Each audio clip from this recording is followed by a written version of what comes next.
We are Koyejo and Lola Amori. God gave us this vision to create a home called Abraham's Place, where we accommodate children from various villages where they do not have access to education, from different people groups, and children from very low cadre in society, and we bring them in. We offer them free education, free feeding, and also we disciple them in the way of the Lord.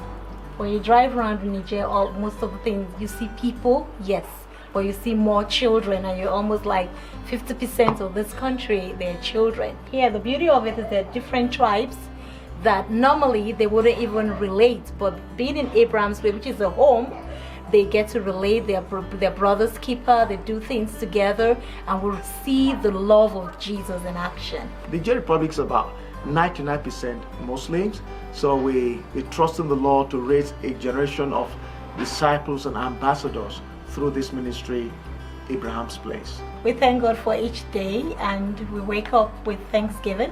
Yeah, in Abraham's Place, we have about 65 children in the home. So we've been missionaries here for 25 years, and there are many villages that we've been able to take the gospel to. So these villages have churches and they have members, and in those villages there could be a physical school, but really there's no teachers or no curriculum or no good teaching. So that was the burden, that how can these kids have a good education? And they're so far away from town, they can't even afford to bring their kids to town because of where is the child going to stay, who's going to feed the child, and what school. So we get to bring a child from about how many villages? 23 villages. 23 villages. That's how we started. We took a child from every village. But taking a child, actually just asking the parents, do you want your kids to come?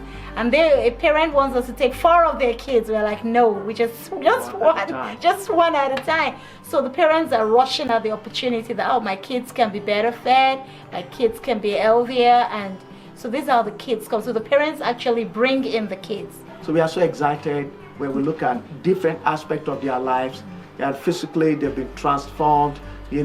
Academically, they have been strengthened and helped, and so we see a great future in these children. They come from the villages, and some of the health issues they have is because of lack of hygiene. They're not taking enough water, they're not cleaning enough, but now they take 3-4 showers a day, and we don't have to think about the cost of water. So we thank God for the wells. And we always encourage them to drink enough water. We even tell them 10 cups a day.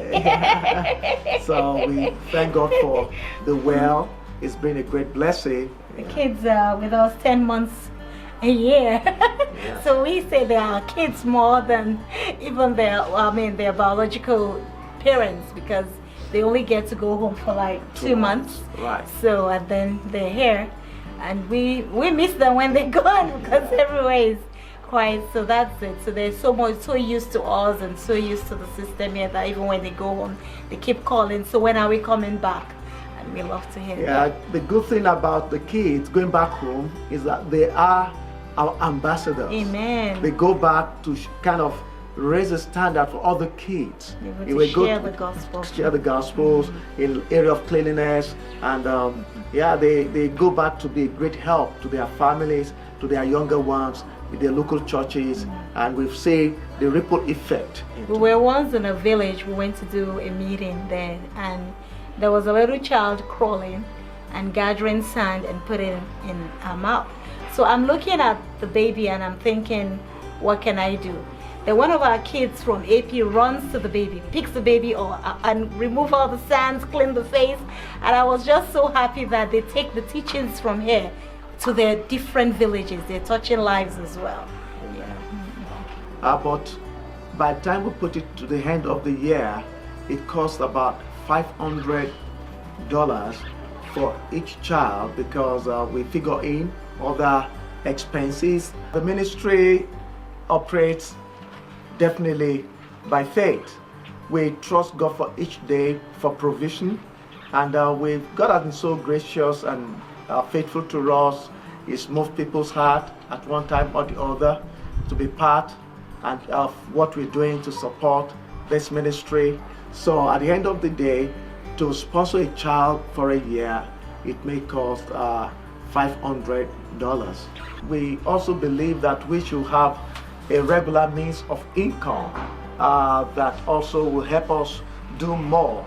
So God put in our hearts to start this garment industry. We discovered that many believers here are not skilled, they don't have job, they've only been used to farming. So we want to really help the coming generation in giving introducing them to different art and trades, like